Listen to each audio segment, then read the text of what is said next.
Mi papá no me quiso en la lectura del testamento, así que compré la propiedad familiar. El calor de Guadalajara era implacable esa mañana de julio. El aire acondicionado de mi pequeño departamento en la colonia americana había dejado de funcionar 3 días atrás, y el ventilador de techo apenas movía el aire espeso que se colaba por las ventanas. Me preparaba para otro día de trabajo en la boutique donde era encargada, cuando el timbre sonó. Era extraño. Nadie me visitaba a las 7 de la mañana. Abrí la puerta y me encontré con un joven en uniforme de mensajería, sudando bajo la gorra azul que le cubría parcialmente el rostro moreno. ¿Esperanza Morales Herrera?, preguntó, consultando una tablet rayada. Sí, soy yo. Correspondencia certificada del licenciado Ramírez Soto. Necesito que firme aquí, por favor. El sobre era pesado, de papel color crema con el membrete dorado de un despacho jurídico del centro de la ciudad. Mis manos temblaron ligeramente al abrirlo. Papá había muerto hace apenas 2 semanas, y aunque nuestra relación había sido complicada, su muerte me había golpeado más fuerte de lo que esperaba. La carta era formal, fría, escrita en ese lenguaje legal que siempre me había parecido diseñado para confundir.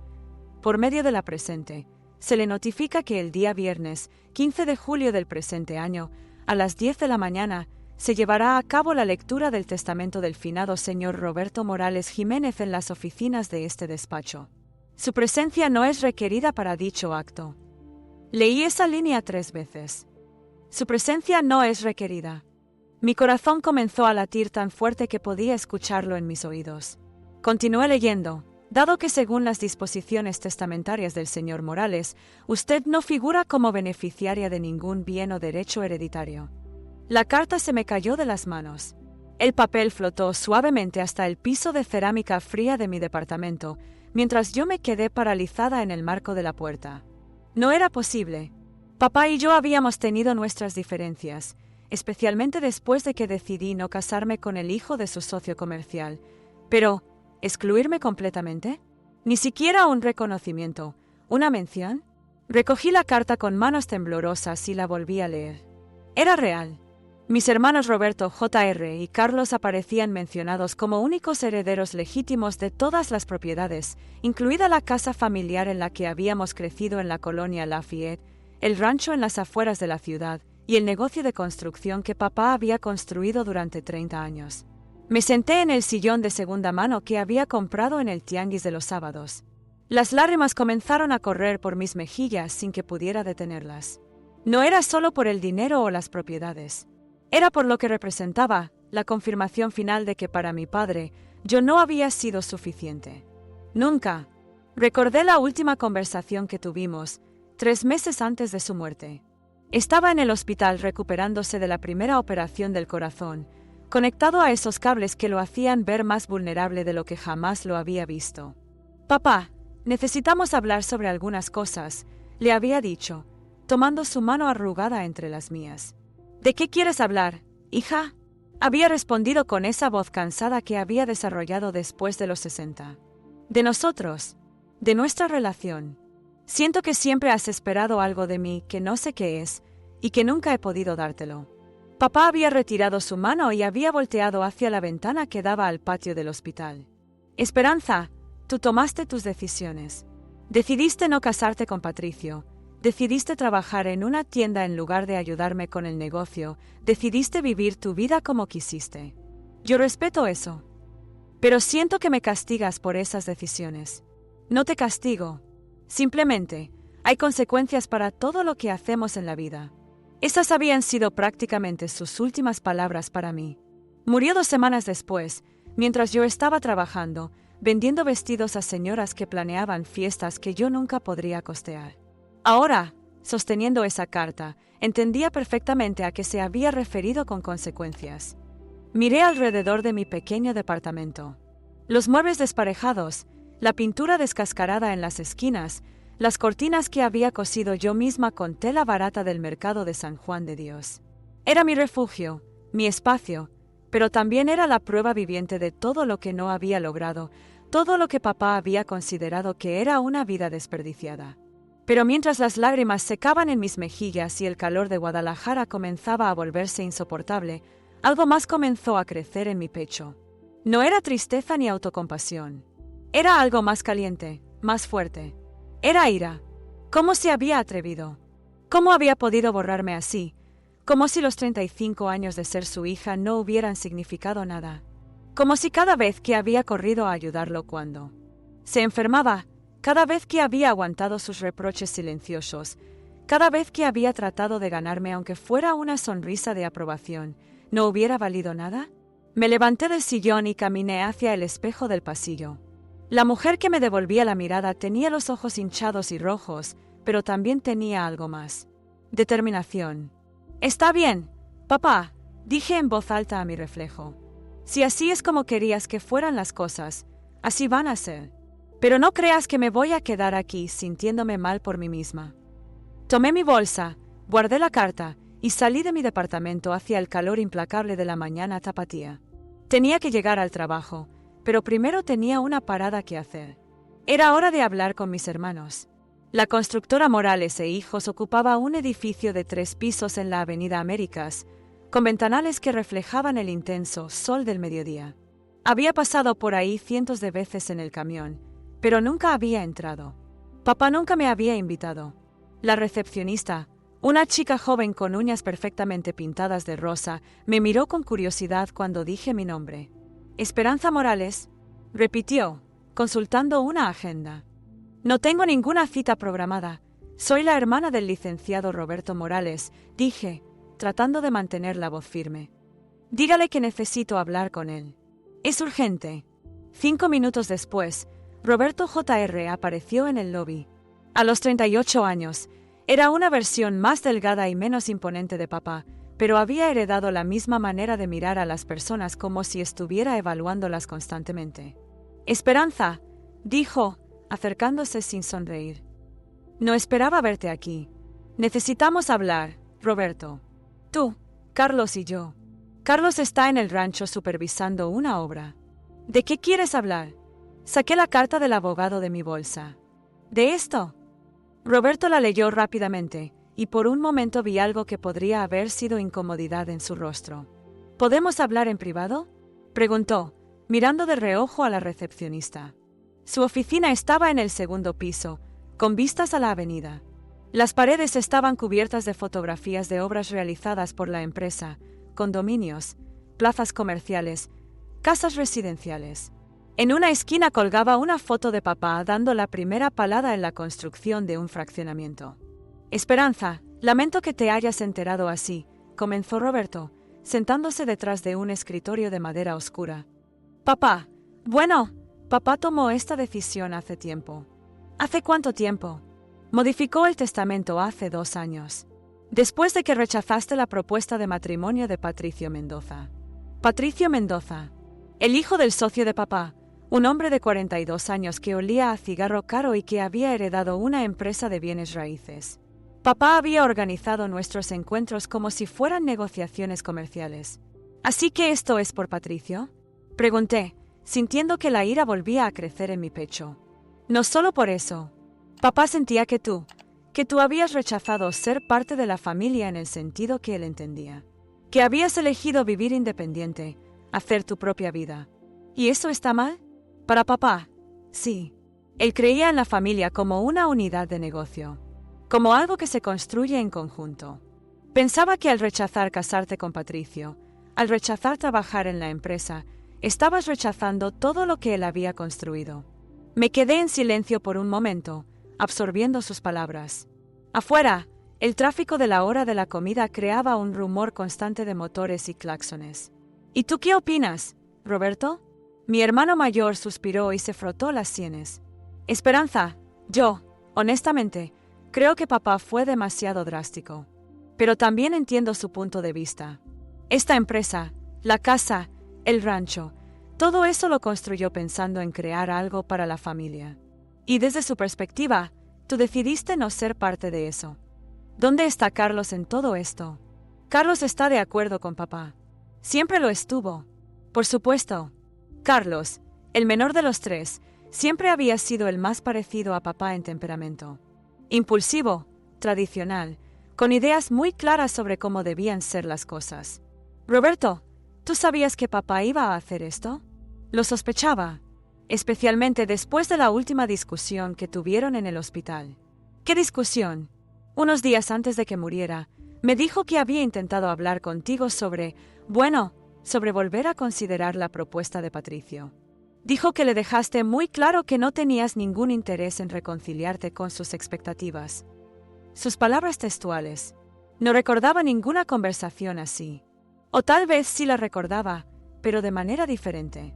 Para mí había sido un intento de papá de controlar mi vida una vez más. Para él, había sido una última oportunidad que yo había rechazado. ¿Y ahora qué? Pregunté. ¿Ustedes se quedan con todo y yo me quedo con nada? Como si no hubiera existido. Esperanza, papá no dejó nada específicamente, pero Carlos y yo hemos hablado. Podríamos ayudarte. Darte algo. No mucho, pero algo. La caridad de mis hermanos. Eso era lo que me quedaba. No quiero su caridad, dije, poniéndome de pie. No quiero nada que me den por lástima. No es lástima, es exactamente lástima, Roberto. Y no la necesito. Caminé hacia la puerta, pero me detuve antes de abrirla. ¿Sabes qué? No me voy a quedar llorando por esto. Papá tomó su decisión, ustedes tomaron la suya. Ahora yo voy a tomar la mía. ¿Qué quieres decir?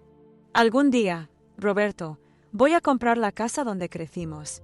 No sé cómo, no sé cuándo, pero lo voy a hacer.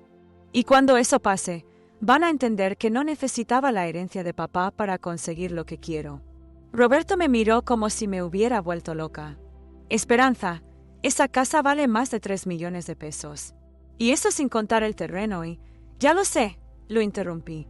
Sé perfectamente lo que vale. Salí de la oficina sin mirar atrás. En el lobby, la recepcionista me siguió con la mirada, probablemente preguntándose por qué había gritado al final de la conversación. Afuera, el calor de Guadalajara me golpeó como una cachetada, pero esta vez no me molestó. Tenía algo que me calentaba más que el sol, un propósito. Saqué mi teléfono y marqué a mi jefa en la boutique. Lupita, soy Esperanza. No voy a poder llegar hoy. Sí, todo está bien. De hecho, nunca había estado mejor. Esa noche no pude dormir. El ventilador del techo giraba perezosamente, moviendo el aire caliente de mi departamento, mientras yo permanecía acostada mirando las sombras que la luz de la calle proyectaba en el techo. ¿En qué me había metido? ¿Cómo iba a comprar una casa de 3 millones de pesos ganando 8,000 al mes en una boutique? Pero cada vez que el sentido común trataba de convencerme de que era imposible, la voz de papá resonaba en mi memoria. Hay consecuencias para todo lo que hacemos en la vida. Me levanté y encendí la lámpara de mi pequeño escritorio. Saqué una libreta vieja y comencé a escribir números. Mis gastos mensuales, renta, comida, transporte, servicios. Mi sueldo. Los ahorros que tenía en el banco, 18,000 pesos. Una cantidad que antes me había parecido respetable, pero que ahora se veía ridícula comparada con mi meta. Pero tenía algo más que dinero. Tenía 35 años, estaba sana, era inteligente, y por primera vez en mi vida, tenía un objetivo claro. A las 5 de la mañana, ya había tomado la decisión. Iba a renunciar a la boutique. Iba a conseguir un trabajo que me pagara más. Iba a vender todo lo que no necesitara. Iba a mudarme a un lugar más barato. Y cada peso que ganara extra lo iba a ahorrar hasta tener suficiente para el enganche de esa casa. Cuando sonó el despertador a las 6, ya estaba vestida y lista. El primer paso era hablar con Lupita, mi jefa. La boutique Elegancia estaba en Plaza del Sol, y aunque el trabajo me gustaba, sabía que nunca me haría rica vendiendo vestidos a señoras de la zona residencial. ¿Estás segura, mija? Me preguntó Lupita cuando le expliqué mi decisión. Has estado aquí 3 años. Eres buena en lo que haces. Podría considerarte para el puesto de gerente cuando Rosa se retire el próximo año. Lupita era una mujer mayor, de esas que había trabajado toda su vida y entendía el valor del empleo estable. Pero también era honesta. ¿Gerente ganaría? ¿Cuánto? Le pregunté. 10,000, tal vez 11,000 si las ventas van bien. 11,000 pesos al mes. Seguía siendo muy poco para mi nuevo objetivo. Te agradezco todo, Lupita. De verdad. Pero necesito hacer algo diferente. Al salir de la boutique por última vez, me sentí extrañamente liberada. Por primera vez en años, no sabía exactamente qué iba a hacer al día siguiente. Y en lugar de asustarme, eso me emocionaba. Mi plan comenzaba ahora. Los primeros días sin trabajo fueron extraños. Me despertaba a las 6 de la mañana por costumbre, pero en lugar de arreglarme para ir a la boutique, me quedaba en pijama frente a mi laptop usada, buscando oportunidades de empleo en todos los sitios web que conocía. El mercado laboral en Guadalajara era competitivo, especialmente para alguien como yo que no tenía título universitario. Papá siempre había insistido en que las mujeres no necesitaban estudiar, que el matrimonio y la familia eran suficientes. Una decisión más de la que ahora me arrepentía profundamente. Pero tenía experiencia en ventas. 3 años en la boutique me habían enseñado a tratar con clientes difíciles, a manejar inventarios, a cerrar ventas. Eso tenía que valer algo. El primer trabajo que conseguí fue en un call center en la zona industrial. El sueldo era terrible, 6,000 pesos al mes, pero ofrecían comisiones por ventas que podrían llevarlo hasta 12,000 si vendía suficientes paquetes de telefonía celular. El edificio era una caja de concreto sin ventanas, con cientos de cubículos donde jóvenes con audífonos hacían llamadas constantes a números que aparecían en sus pantallas. El aire acondicionado funcionaba a medias. Y el ruido era ensordecedor. Mi supervisora, una mujer llamada Patricia de unos 40 años con una sonrisa que parecía pintada, me explicó el trabajo el primer día. Es simple, Esperanza. Tienes una base de datos con números telefónicos y un guión que debes seguir. Tu meta es vender al menos 15 paquetes por semana. Si vendes más, ganas comisión extra. El guión era un texto robótico que comenzaba con: Buenos días, hablo con el señor / señora. Le llamo de Telcom Plus para ofrecerle una oportunidad única de ahorrar en su plan de telefonía. Las primeras llamadas fueron desastrosas. La gente me colgaba antes de que pudiera terminar la segunda frase. Otros me gritaban, me insultaban, me decían que estaba perdiendo su tiempo. No te desanimes, me dijo Mariana, una chica de 22 años que trabajaba en el cubículo de al lado. Los primeros días son duros. El truco está en no tomárselo personal. Mariana llevaba 2 años en el call center y era una de las mejores vendedoras. Tenía una hija pequeña y estudiaba administración de empresas por las noches en una universidad en línea. ¿Cómo lo haces?, le pregunté durante el descanso. ¿Cómo logras que la gente no te cuelgue? Olvídate del guión, me susurró, asegurándose de que Patricia no pudiera escucharnos. La gente cuelga porque suenas como robot. Tienes que sonar como una persona real que realmente quiere ayudarlos. Esa tarde seguí el consejo de Mariana. En lugar de leer el guión palabra por palabra, comencé a improvisar. Hablaba con la gente como si fueran clientes de la boutique. Preguntaba por su día, escuchaba sus necesidades, adaptaba mi oferta a lo que realmente les podía servir. Funcionó. Vendí 3 paquetes esa tarde, más de lo que había vendido en toda la semana anterior. Pero también me di cuenta de algo. Era buena en esto. Buena para conectar con las personas, para entender lo que necesitaban, para hacer que confiaran en mí. Era una habilidad que había desarrollado en la boutique sin siquiera darme cuenta. Al final de mi primera semana, había vendido 18 paquetes. Patricia me felicitó frente a todo el equipo durante la junta matutina. Esperanza es el ejemplo perfecto de que la actitud correcta puede superar la experiencia, anunció. En solo una semana ha superado las metas que muchos no alcanzan en un mes. Esa noche calculé mis comisiones. Si mantenía ese ritmo, podría ganar hasta 14,000 pesos al mes. Era más de lo que nunca había ganado en mi vida. Pero el trabajo en el call center era agotador. 8 horas al día hablando por teléfono, rechazos constantes, supervisores que nos vigilaban como si fuéramos prisioneros. Después de 3 semanas, tenía la garganta constantemente irritada y dolores de cabeza por el ruido. Una tarde, mientras esperaba el camión para regresar a casa, vi un anuncio en el periódico que alguien había dejado en el paradero: se busca vendedora para agencia inmobiliaria. Experiencia en ventas indispensable. Ingresos de hasta 25,000 pesos mensuales. 25,000 pesos. Más del doble de lo que podía ganar en el call center. Corté el anuncio y lo guardé en mi cartera. Esa noche investigué sobre la empresa, Inmobiliaria del Valle, especializada en casas y departamentos de clase media en la zona metropolitana de Guadalajara. Tenían buena reputación y varios desarrollos en construcción. El problema era que pedían experiencia en ventas inmobiliarias, algo que yo no tenía. Pero tenía experiencia en ventas, y eso tenía que contar para algo. Al día siguiente, durante mi hora de comida en el call center, llamé para solicitar una entrevista. ¿Experiencia en bienes raíces?, preguntó la recepcionista. 3 años en ventas al detalle y 1 mes en televentas con resultados sobresalientes, respondí, técnicamente sin mentir. El licenciado Hernández puede verla el viernes a las 4 de la tarde. Colgué sintiéndome emocionada y nerviosa al mismo tiempo. Era mi oportunidad de dar el siguiente paso hacia mi meta.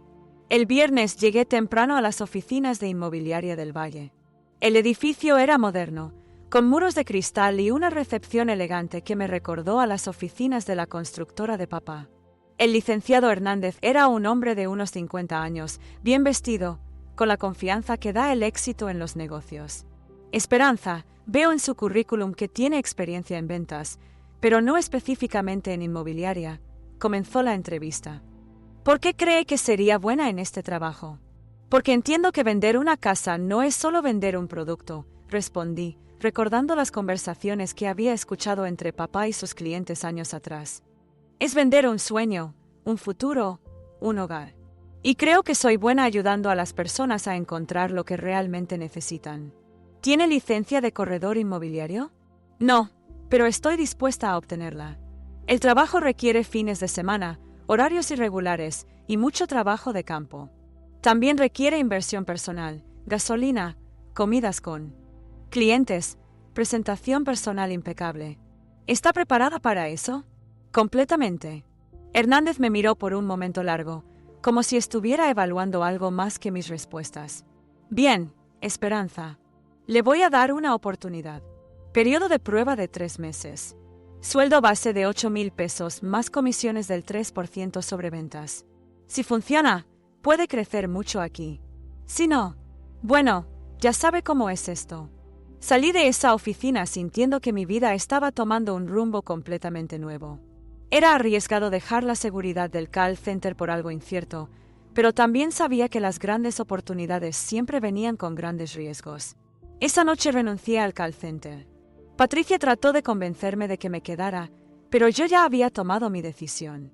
Era hora de apostar todo por mi futuro. Mi primer día en Inmobiliaria del Valle comenzó con una reunión de ventas a las 8 de la mañana. La sala de juntas estaba llena de hombres en trajes caros y mujeres perfectamente arregladas, todos hablando con la seguridad de quienes han cerrado cientos de deals. Me senté en una esquina, sintiéndome fuera de lugar con mi vestido negro de la boutique y mi bolsa de imitación piel que había comprado en el centro. «Buenos días, equipo», dijo el licenciado Hernández entrando a la sala. «Antes de revisar los números de la semana, quiero presentarles a nuestra nueva compañera, Esperanza Morales». Todos voltearon a verme. Sonreí y saludé con la mano, tratando de ocultar los nervios. Esperanza viene del sector retail y telecomunicaciones. Vamos a ver cómo se adapta a nuestro mercado. La manera en que lo dijo me hizo sentir como si hubiera dicho que venía de vender chicles en la calle. Después de la junta, una mujer llamada Fernanda se acercó a mí. Era elegante, de unos 40 años, con el cabello perfectamente peinado y joyas que claramente no eran de fantasía. «No hagas caso a las miradas», me dijo en voz baja. «Todos aquí empezaron en algún lado.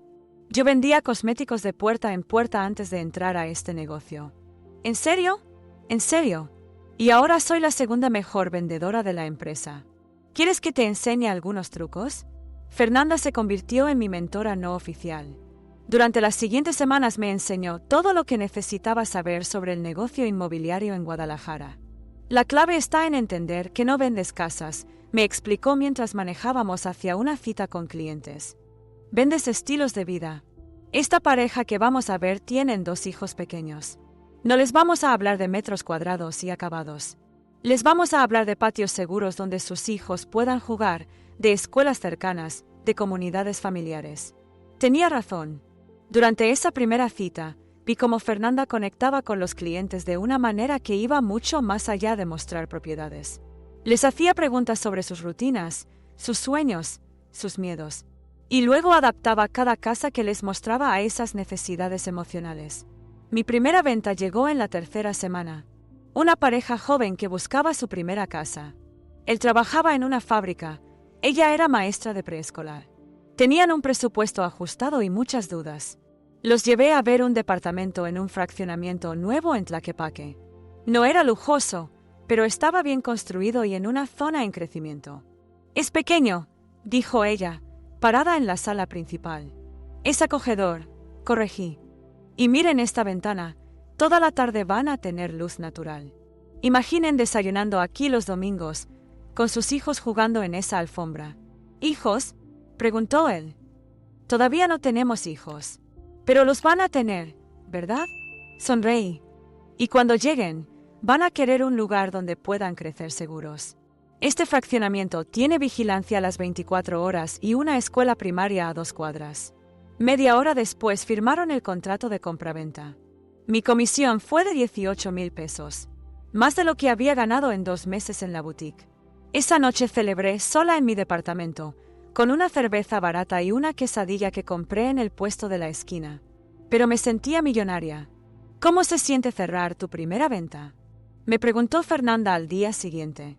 «Como si hubiera encontrado mi lugar en el mundo», respondí honestamente. Y era cierto. Por primera vez en mi vida adulta, sentía que estaba haciendo algo para lo que tenía talento natural. Entender a las personas, ayudarlas a tomar decisiones importantes, estar presente en uno de los momentos más significativos de sus vidas. Pero también había aprendido algo más. El mundo de los bienes raíces me estaba enseñando cosas sobre propiedades, valores, inversiones, que nunca había conocido. Cada día entendía mejor cómo funcionaba el mercado inmobiliario, que hacía que una propiedad fuera valiosa, cómo se determinaban los precios. Una tarde, mientras revisaba las bases de datos de propiedades disponibles, decidí buscar información sobre la casa donde había crecido. Encontré el registro, casa de 3 recámaras en Colonia Lafayette, 280 metros cuadrados de construcción, 400 metros de terreno. Valor estimado, 3.2 millones de pesos. Era un precio alto, pero no imposible. Con las comisiones que estaba ganando, si lograba mantener el ritmo de 2 ventas por mes, podría ahorrar para el enganche en aproximadamente 2 años. Por primera vez desde que había recibido la carta del abogado, mi meta no parecía una fantasía imposible. Parecía un plan realista con pasos concretos. Esa noche actualicé mis cálculos. Si mantenía mis gastos al mínimo y ahorraba el 70% de mis comisiones, podría reunir 600,000 pesos para el enganche en 24 meses. 2 años para demostrarle a papá, a mis hermanos y sobre todo a mí misma, que podía conseguir cualquier cosa que me propusiera. El reloj estaba corriendo. 3 meses después de entrar a la inmobiliaria, ya había vendido 6 propiedades y mi nombre aparecía en el tablero de vendedores del mes. Pero también había descubierto que el éxito en este negocio requería inversiones que yo no había considerado. Mi primer coche, un Tsuru 2005 que compré en un lote de autos usados, se llevaba la mitad de mis ahorros cada mes entre gasolina, mantenimiento y pagos. Pero era necesario. No podía seguir llevando clientes en camión a ver propiedades. La ropa también era una inversión obligatoria. En este negocio, la imagen lo era todo. Los clientes necesitaban ver éxito para confiar en ti. Tuve que comprar trajes, zapatos decentes, una bolsa que no se viera de tianguis. «Tienes que verte como alguien que ya tiene lo que ellos quieren», me había explicado Fernanda. «Si te ves quebrada, van a pensar que no sabes cómo hacer dinero, ¿y por qué iban a confiar en ti para hacer la inversión más grande de sus vidas?».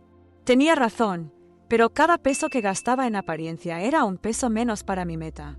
También tuve que mudarme.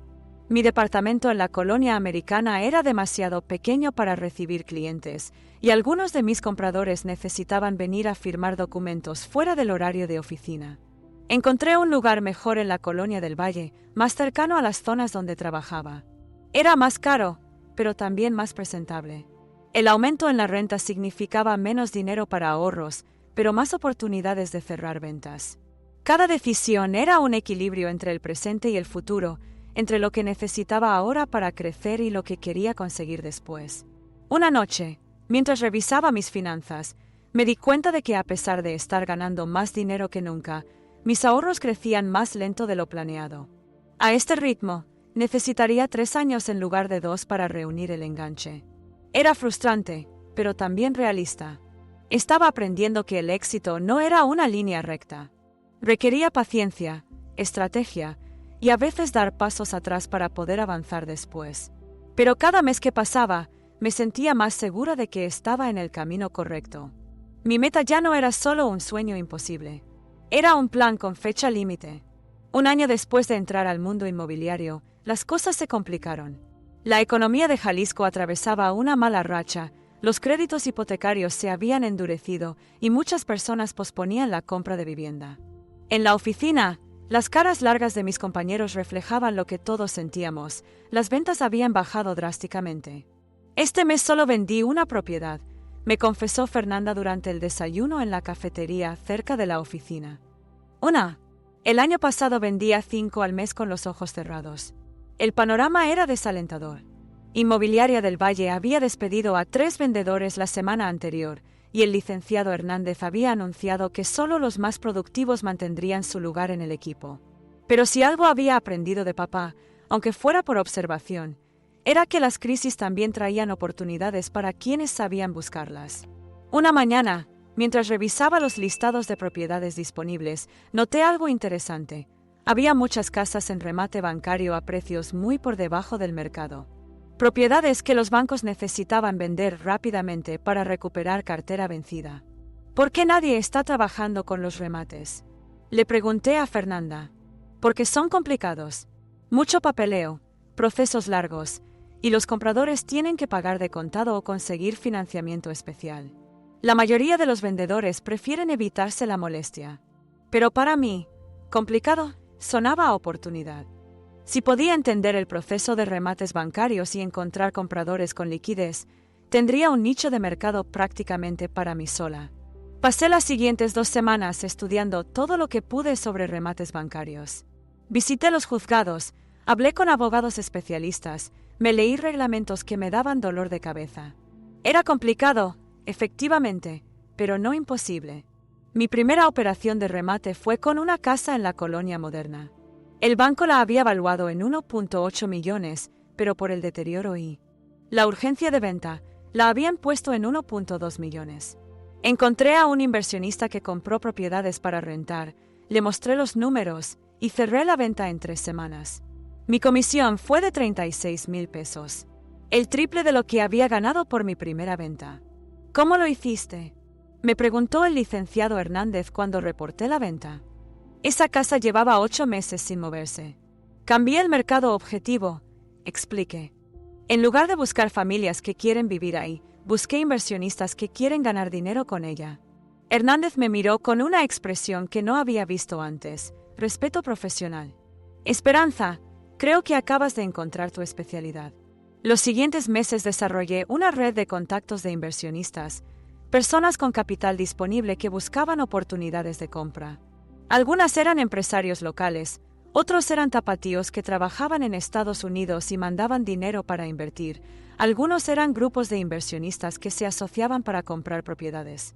Mientras mis compañeros luchaban por vender 1 o 2 propiedades al mes en el mercado tradicional, yo estaba cerrando 3 o 4 remates mensuales. Mi nombre comenzó a aparecer consistentemente en la lista de mejores vendedores. Pero el éxito también trajo desafíos inesperados. Algunos compañeros empezaron a verme con resentimiento, especialmente los vendedores más antiguos que no entendían cómo la nueva estaba teniendo mejores resultados que ellos. Esperanza se está aprovechando de la crisis, escuché que decía Jorge, uno de los vendedores senior, durante una conversación que pensó que no podía oír. Cualquiera puede vender propiedades baratas. Sus comentarios me dolieron más de lo que esperaba. Había trabajado durísimo para entender el mercado de remates, había invertido tiempo y esfuerzo en construir mi red de inversionistas, había estudiado leyes y procedimientos que la mayoría evitaba. Pero para él, mi éxito era solo suerte. Una tarde, después de cerrar otra venta de remate, Fernanda me invitó a tomar un café. ¿Estás bien? Te he visto un poco tensa últimamente. Algunos compañeros piensan que no me merezco el éxito que estoy teniendo, le confesé. Esperanza, ¿sabes cuál es la diferencia entre la gente exitosa y la gente que se queja del éxito de otros? ¿Cuál? La gente exitosa busca soluciones. La gente que se queja busca excusas. Tuviste una oportunidad donde otros veían problemas. Eso no es suerte, es visión. Tenía razón. En lugar de quejarme de que el mercado estaba difícil, había encontrado una manera de hacer que funcionara para mí. En lugar de esperar a que las cosas mejoraran, había creado mi propia mejoría. Esa noche revisé mis números. En 18 meses trabajando en inmobiliaria, había ahorrado 400,000 pesos. Más rápido de lo que había calculado inicialmente, a pesar de todas las inversiones en mi imagen y herramientas de trabajo. Pero también me di cuenta de algo más, ya no era solo una vendedora. Me había convertido en una especialista. Tenía conocimientos que otros no tenían, una red de contactos que había construido desde cero, una reputación en un nicho específico del mercado. Por primera vez desde que había empezado este camino, no solo estaba persiguiendo mi meta. Estaba construyendo una carrera. Y eso me emocionaba tanto como comprar la casa familiar. El teléfono sonó un martes por la mañana mientras revisaba los nuevos listados de remates. Era un número que no reconocía, pero en mi negocio, todas las llamadas podían ser oportunidades. ¿Hablo con Esperanza Morales?, preguntó una voz masculina, mayor, con un acento que no ubicaba inmediatamente. Sí, habla con ella. ¿En qué puedo ayudarle? Me llamo David Schwartz.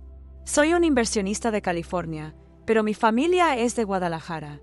Me dieron su nombre como alguien que conoce bien el mercado de propiedades en remate. David resultó ser un tapatío que había emigrado a Estados Unidos en los años 80 y había construido una empresa de construcción en Los Ángeles. Ahora, con más de 60 años, quería diversificar sus inversiones comprando propiedades en México. Tengo $2 millones que quiero invertir en bienes raíces en Guadalajara, me explicó durante nuestra primera reunión en el lobby del Hotel Presidente Intercontinental. Pero no conozco el mercado actual. Necesito a alguien que me ayude a encontrar las mejores oportunidades. $2 millones. En ese momento, el tipo de cambio estaba a 20 pesos por dólar. 40 millones de pesos para invertir.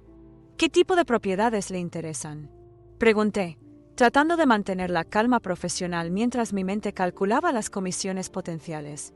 Propiedades comerciales, edificios de departamentos, casas en zonas de plusvalía. Quiero un portafolio diversificado que genere rentas y se valorice a largo plazo. Durante las siguientes 3 semanas trabajé más duro de lo que había trabajado en mi vida. Investigué cada propiedad disponible en la zona metropolitana que cumpliera con los criterios de David. Hice análisis de flujo de efectivo, estudios de mercado, proyecciones de crecimiento urbano. También me asocié con un abogado especialista en inversión extranjera y un contador experto en estructuras fiscales para inversionistas mexicanos residentes en el extranjero. Quería asegurarme de que todo fuera perfectamente legal y optimizado. Impresionante, me dijo David después de revisar mi presentación. Has hecho un trabajo más profesional que muchas empresas grandes con las que he trabajado en Estados Unidos. Durante los siguientes 6 meses, David compró 8 propiedades, 3 edificios de departamentos, 2 locales comerciales, una casa en las Cañadas para vacacionar, un terreno en una zona de desarrollo futuro y una casa colonial en el centro histórico que planeaba convertir en hotel boutique. Mis comisiones totales fueron de 600,000 pesos. Pero más importante que el dinero fue lo que aprendí trabajando con David. Me enseñó a ver el mercado inmobiliario desde la perspectiva de un inversionista profesional. A evaluar propiedades no solo por su precio, sino por su potencial de generación de ingresos. A entender los ciclos del mercado, las tendencias demográficas, los factores que impulsaban el crecimiento urbano. Esperanza, tienes talento natural para esto, me dijo una tarde mientras revisábamos el estado de sus inversiones. Has triplicado mi portafolio en 6 meses. ¿Has pensado en independizarte? ¿Independizarme? Abrir tu propia empresa. Especializarte en asesoría a inversionistas. Hay muchos mexicanos en Estados Unidos que quieren invertir en México, pero no saben cómo hacerlo de manera segura. La idea me intrigaba, pero también me asustaba. Trabajar por mi cuenta significaba renunciar a la seguridad de un sueldo base, asumir todos los gastos de oficina, marketing, licencias. Era un riesgo enorme, pero también era una oportunidad enorme. ¿Cómo funcionaría? Yo te ayudo con los contactos iniciales. Tengo amigos en Los Ángeles, Chicago, Dallas, que están en la misma situación que yo. Necesitan a alguien de confianza en México que entienda sus necesidades. Tú te conviertes en esa persona. Esa noche no pude dormir. La propuesta de David podía ser el siguiente nivel en mi carrera, pero también podía ser un error costoso si no funcionaba. Revisé mis ahorros, casi 800,000 pesos. Suficiente para el enganche de la casa familiar, pero también suficiente para financiar los primeros meses de una empresa propia. Era una decisión que podía cambiar todo mi futuro. Durante una semana no pude concentrarme en nada más que en la propuesta de David. Independizarme significaba apostar todo lo que había construido en los últimos 2 años por la posibilidad de algo mucho más grande. Fernanda notó mi distracción inmediatamente. ¿Qué te pasa? Pareces ida desde hace días. Le conté sobre la propuesta de David durante el almuerzo en un pequeño restaurante de comida corrida cerca de la oficina. ¿Estás loca? Fue su primera reacción. Tienes un trabajo seguro, estás ganando bien. ¿Para qué arriesgarte? Porque tal vez nunca tenga otra oportunidad como esta. O tal vez esta oportunidad te haga perder todo lo que has conseguido. Tenía argumentos válidos de ambos lados. Quedarme en Inmobiliaria del Valle era la opción segura. Ya tenía mi lugar en el equipo, conocía el sistema, tenía ingresos predecibles. Pero también había alcanzado un techo. No importaba que tan bien vendiera, siempre sería empleada de alguien más. Mi crecimiento dependería de las decisiones de otros. Independizarme me daría control total sobre mi futuro, pero también me haría responsable de todos los riesgos. La decisión final llegó de una manera inesperada. El viernes por la tarde, el licenciado Hernández me llamó a su oficina. Esperanza, tengo noticias. La matriz de Ciudad de México quiere expandir el programa de remates bancarios a toda la red. Van a crear una división especializada y quieren que tú la dirijas. Era una promoción importante. Oficina propia, equipo a mi cargo, sueldo base de 25,000 pesos más comisiones. Es una gran oportunidad, continuó. Tendrías que mudarte a Ciudad de México, pero sería el siguiente paso lógico en tu carrera. Ciudad de México. Lejos de Guadalajara, lejos de la casa donde había crecido, lejos de mi meta original. ¿Puedo pensarlo durante el fin de semana? Por supuesto, pero necesito una respuesta el lunes. Ese sábado caminé por la colonia Lafayette, donde estaba la casa familiar. No había pasado por ahí desde el día que confronté a Roberto. La casa se veía igual que siempre, imponente, bien mantenida, con el jardín perfectamente cuidado. Me quedé parada frente a la entrada, recordando todas las veces que había corrido por ese jardín de niña, todas las tardes que había hecho tarea en la mesa del comedor, todas las navidades que habíamos celebrado ahí como familia. ¿Valía la pena todo este esfuerzo? ¿Realmente? ¿Necesitaba esa casa para demostrar algo, o era solo mi orgullo herido tratando de cobrar venganza? El lunes por la mañana entré a la oficina del licenciado Hernández con una decisión tomada. Licenciado, agradezco mucho la propuesta, pero he decidido declinarla. ¿Estás segura? Es una oportunidad única. Estoy segura. De hecho, también vengo a presentar mi renuncia. Voy a abrir mi propia empresa. Por primera vez desde que lo conocía, Hernández se quedó sin palabras por unos segundos. ¿Tu propia empresa? Asesoría en inversiones inmobiliarias. Ya tengo mi primer cliente y contactos para más.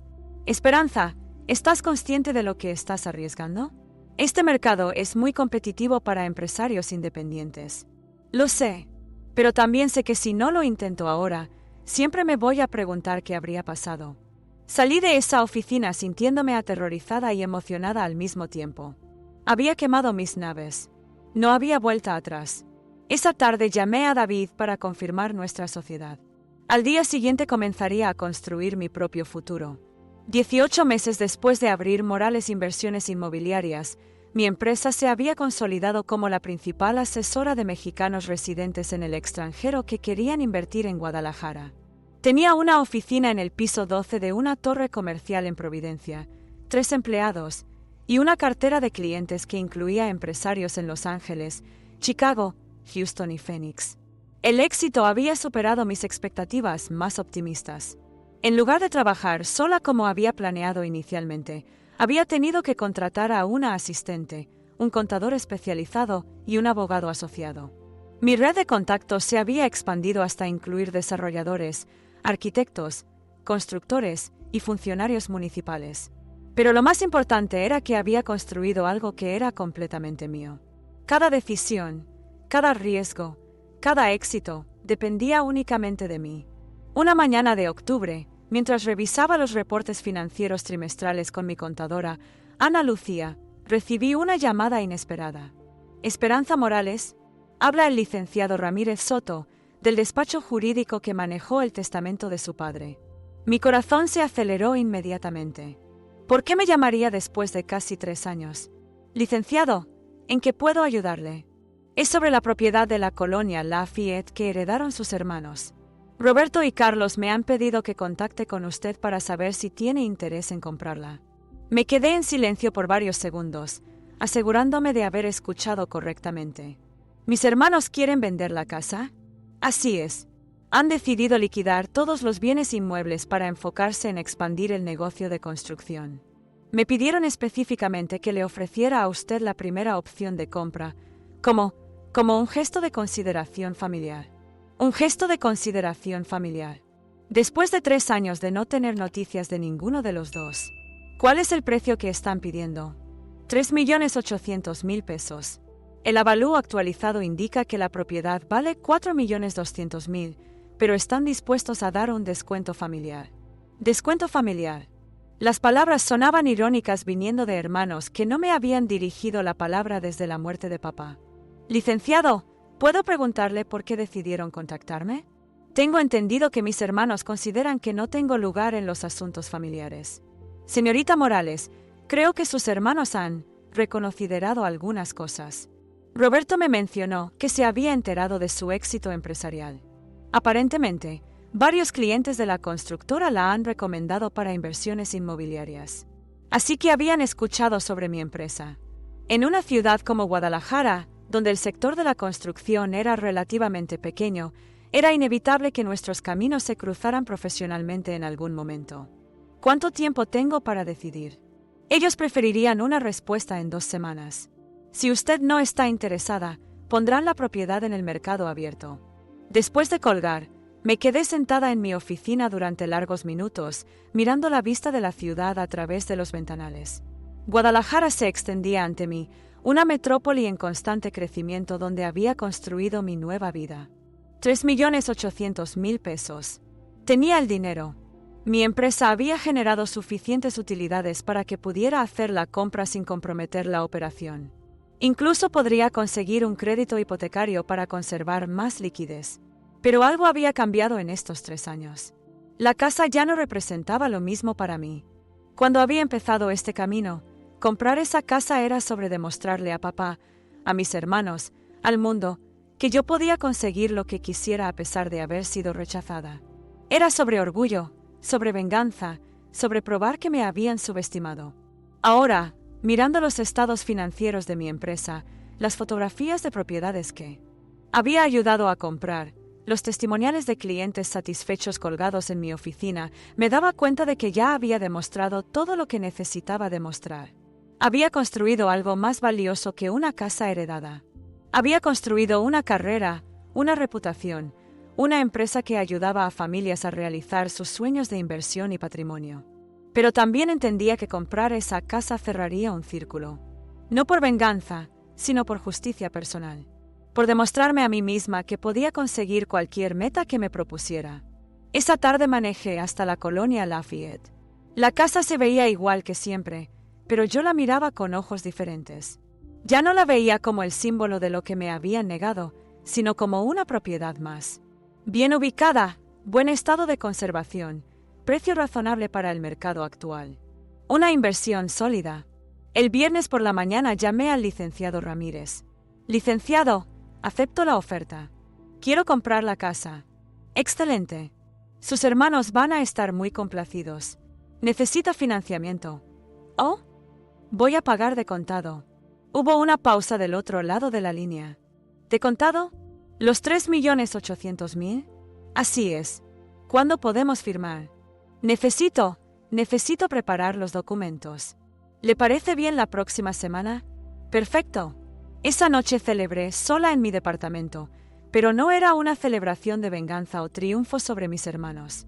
Era una celebración de lo que había logrado construir, de la mujer en la que me había convertido, de la vida que había creado con mis propias manos. Al día siguiente, Roberto me llamó. Esperanza, escuché que vas a comprar la casa. Así es. Yo quería hablar contigo. ¿Podríamos almorzar? Solo tú y yo. ¿Para qué, Roberto? Para hablar como hermanos. Han pasado 3 años. Muchas cosas han cambiado. Acepté encontrarme con él, no porque esperara una disculpa o una reconciliación, sino porque también había aprendido que cerrar ciclos requería conversaciones difíciles. Nos vimos en un restaurante del centro, el mismo donde solíamos almorzar con papá cuando éramos pequeños. «Has hecho algo impresionante», me dijo después de pedir la comida. «Tu empresa tiene muy buena reputación. Algunos de nuestros clientes me han contado sobre inversiones que hicieron contigo. Gracias. Esperanza, quiero pedirte una disculpa. Por cómo manejé las cosas cuando murió papá. Por no defenderte. ¿Por qué me estás diciendo esto ahora? Porque he visto lo que has logrado sin nuestra ayuda. Porque me di cuenta de que papá se equivocó. Y yo también me equivoqué al apoyarlo». Sus palabras me sorprendieron, pero también me dieron una sensación de cierre que no sabía que necesitaba. «Roberto, ya no necesito esa disculpa. Pero me alegra escucharla. ¿Podríamos intentar ser hermanos otra vez? Podemos intentarlo, pero en términos nuevos, como los adultos que somos ahora, no como los hijos que éramos antes». Salí de ese almuerzo sintiéndome en paz de una manera que no había experimentado en años. La semana siguiente firmé los documentos de compraventa. 3.800.000 pesos. Pagados de contado. Sin financiamiento. Sin ayuda de nadie. Era oficialmente dueña de la casa donde había crecido. El día que recibí las llaves de la casa, no sentí lo que había esperado sentir durante todos estos años. No hubo euforia, ni sensación de venganza cumplida, ni ganas de llamar a mis hermanos para restregarles mi triunfo. En cambio, mientras caminaba por las habitaciones vacías, sintiendo el eco de mis pasos en los pisos de mármol que papá había instalado con tanto orgullo, lo que sentí fue una profunda tranquilidad. Esta casa ya no era el símbolo de mi rechazo familiar. Era simplemente una casa. Hermosa, sí. Llena de memorias, por supuesto. Pero al final del día, solo una propiedad más en mi portafolio. Lo que realmente había ganado en estos 4 años no estaba en esas paredes. Estaba en la confianza que había desarrollado en mí misma, en la empresa que había construido desde cero, en las relaciones profesionales que había cultivado, en la independencia que había conquistado. Había empezado este viaje queriendo demostrarle al mundo que podía conseguir lo que mi padre me había negado. Había terminado demostrándome a mí misma que podía conseguir cualquier cosa que me propusiera. La diferencia era enorme. Decidí convertir la casa en mi nueva oficina principal. La sala donde papá había recibido a sus clientes se convirtió en mi sala de juntas. Su estudio se convirtió en mi oficina privada. El comedor donde habíamos tenido tantas cenas familiares tensas se convirtió en un espacio de trabajo colaborativo para mi equipo. No era por nostalgia o por querer honrar su memoria. Era porque era una ubicación perfecta para mi negocio, con estacionamiento amplio y fácil acceso para clientes que venían del aeropuerto. 6 meses después de mudarme, Morales Inversiones Inmobiliarias había duplicado su cartera de clientes. La casa que una vez representó mi exclusión ahora era el símbolo de mi inclusión en el mundo empresarial de Guadalajara.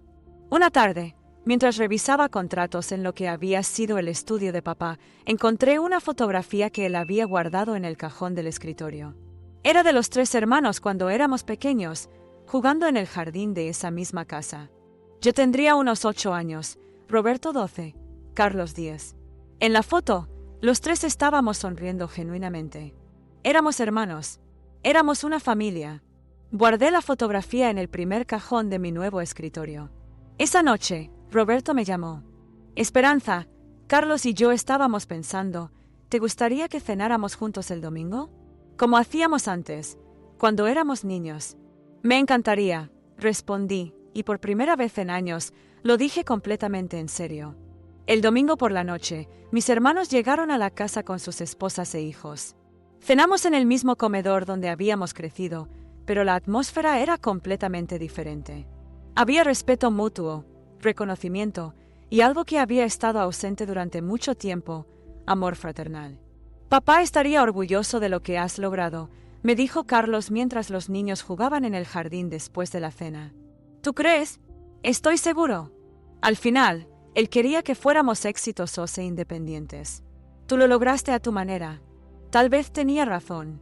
Tal vez papá, a su manera complicada y equivocada, había creado las condiciones exactas que me llevaron a convertirme en la mujer que era ahora. Esa noche, después de que todos se fueron, me senté en el jardín donde había jugado de niña, donde había llorado cuando recibí la carta del abogado, donde había tomado la decisión de cambiar mi vida. Miré la casa que había comprado con mi propio esfuerzo. Pensé en la empresa que había construido con mis propias manos, recordé el camino que había recorrido desde esa mañana de julio cuando todo parecía perdido. Y me di cuenta de que había ganado algo mucho más valioso que una herencia. Había ganado mi propia vida. Y eso no me lo podía quitar nadie. Esperanza Morales siguió expandiendo su empresa de inversiones inmobiliarias, especializándose en asesorar a mexicanos en el extranjero. 5 años después de comprar la casa familiar, abrió sucursales en Los Ángeles y Chicago. Nunca se casó con el hijo del socio de su padre, pero construyó una vida plena y exitosa en sus propios términos. La casa en la colonia Lafayette se convirtió en el símbolo no de lo que le fue negado, sino de lo que fue capaz de conquistar por sí misma.